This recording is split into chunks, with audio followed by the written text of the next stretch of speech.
Hello everybody, it's Mimberly and welcome back to the channel. Now, I put a poll up last week asking what we kind of wanted alongside Raphael's new Sweet Overdrive card, and most of you voted for World Underneath, which is surprising because I didn't think you guys liked that series so much, but you know what, that's the beauty of content creation, sometimes you get surprised. So, without further ado, we're on the next one. Now, we're going to be reading from the stars today, so computer, shut up. On that note, let's get straight into it. So, chapter 1, Sweeties. That's a very good way to start a video. 2033, summer.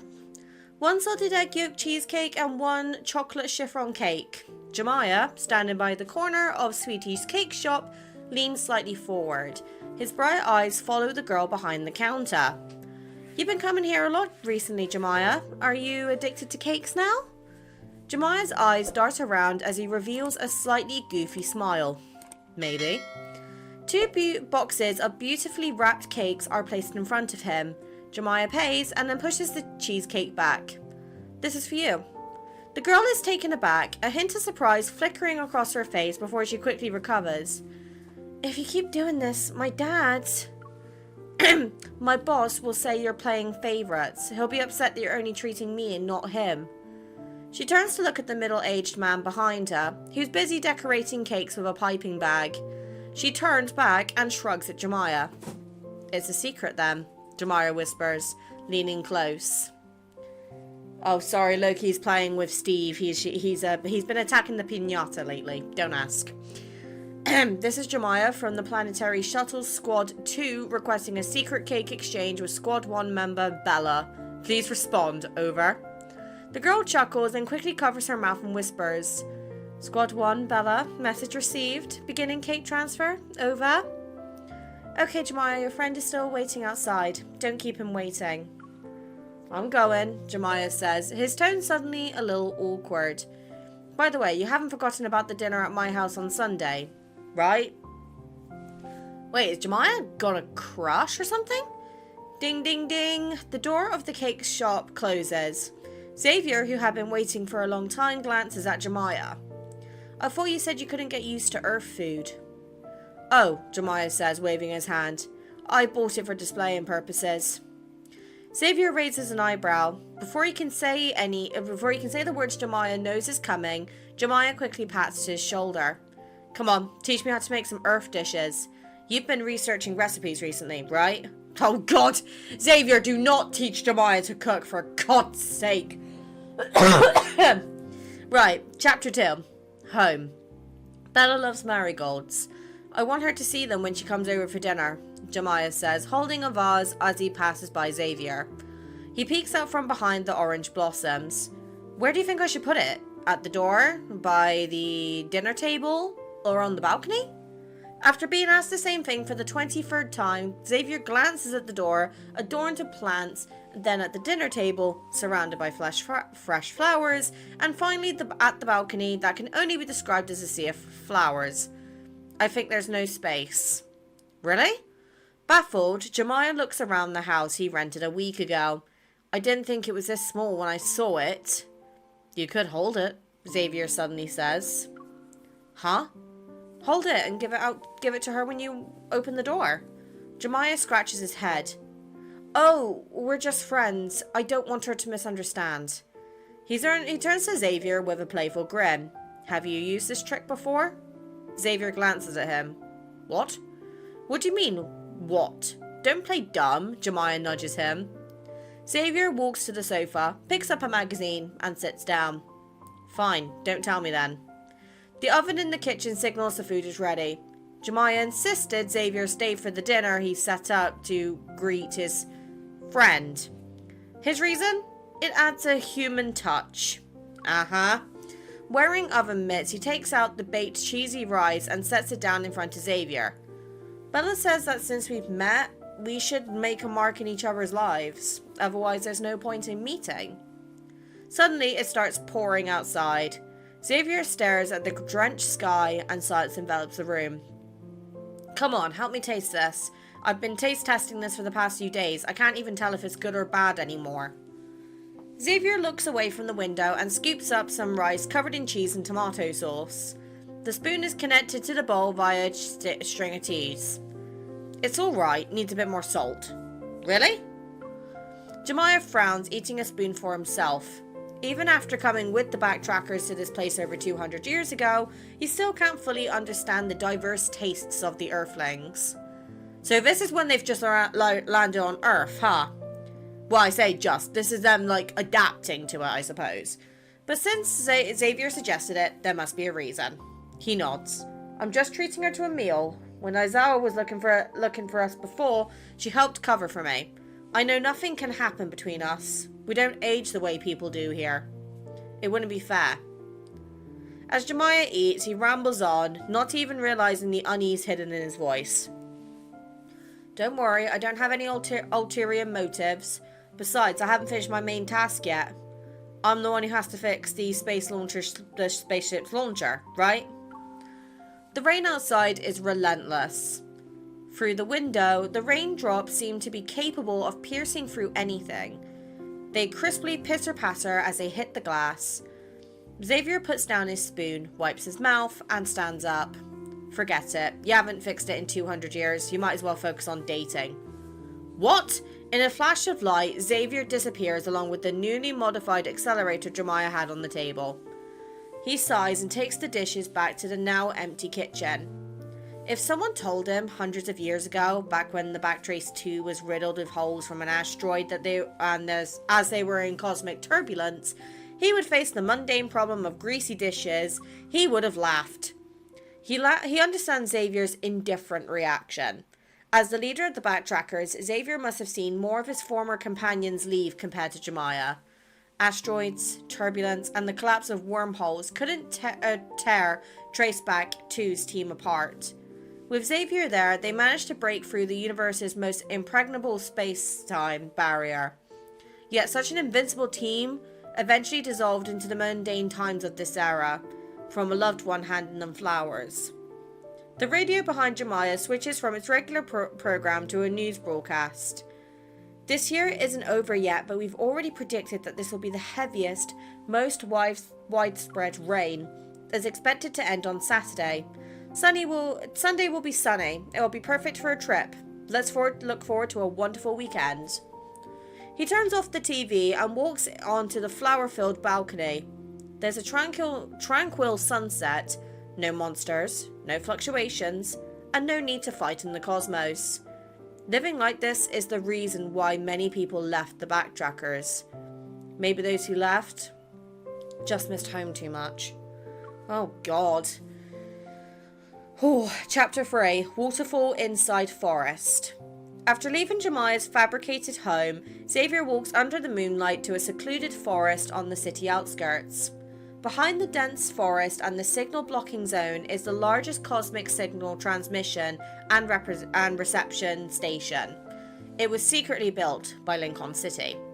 He could technically teleport to any place he had been before using his Evo, but he always slows down when passing this signal station.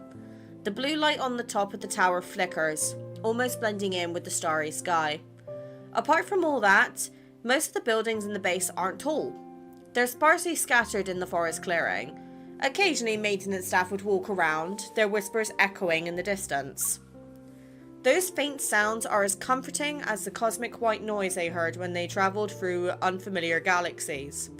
His mind wanders back to the seemingly endless journey back when he slept in the hibernation pod. He heads deeper into the forest, through a pitch-black valley, walking until no buildings are visible. There, he reaches his destination, the crash site of Traceback 2. Only part of the wreckage is above ground. He pushes away the vines and places Jeremiah's accelerator into the launcher. He lights it with his Evol. Little specks of light float from his hand into the leaves below. Soon, blue electricity starts flowing and a cold mechanical noise echoes under the starry sky. He sits down in the pilot's seat, quietly waiting for the result. Fortunately, the forests in every time-space sound and smell the same.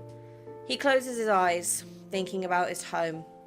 Some say that from a higher dimensional perspective, time doesn't exist. The past, present and future unfold in the same space. A person can only see the world before them because their eyes can only perceive the light projected from it. If this is true, then somewhere in the vast cosmos, there might exist a point where light from countless timelines converges. From there, one could see every star that ever existed, from the explosion of the universe to its eventual collapse, and witness every possible ending the world could take under an infinite English word of choice. Sorry, let me repeat that again. Witness every possible ending the world could take under an infinite number of choices. The mechanical roar subsides, leaving the forest in silence and darkness. It's hopeless without protocore energy. He collects his scattered thoughts and opens his eyes to a cascading waterfall of stars in the forest. He raises his hand as though he wants to catch them. If time really doesn't exist, then within the sea of stars before him, could he see Philos and his and her little planet? Oh, he's referring to Urulu, I think it's called, isn't it? Right, I need to get a drink and I need to quickly feed Loki, so I will be right back. Okay, I'm back. I've just devoured like most of my water, but it'll be enough to get me through the rest of this episode. So, without further ado, let's carry on. Chapter 4, Catastrophe. A year passes. Jeramiah still hasn't found a suitable power source to start the spaceship. The rented home gradually became his real home.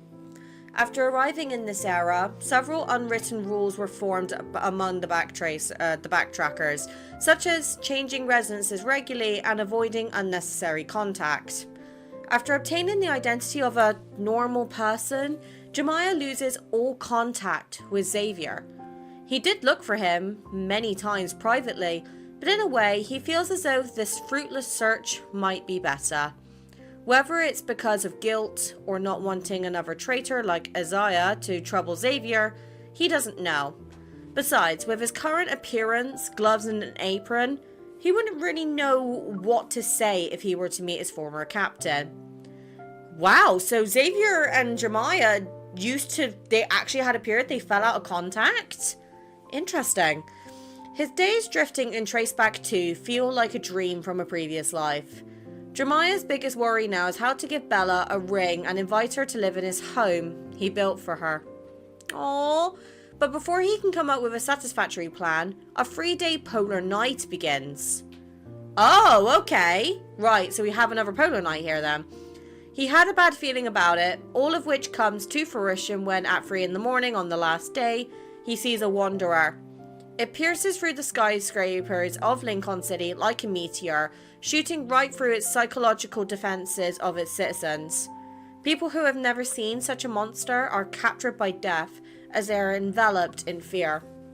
They cry as they say their final goodbyes to family, friends, lovers. Then they're mercilessly crushed by a wanderer that somehow appear behind them, becoming a handful of dust. When Jeremiah reaches Sweetie's cake shop, he only sees collapsed buildings and destroyed shop signs. In the ruins, a small marigold is buried under the rubble. Oh, so Isabella died then. He doesn't dwell on it for long, quickly realizing he's perhaps one of the few people who knows how to defeat these monsters.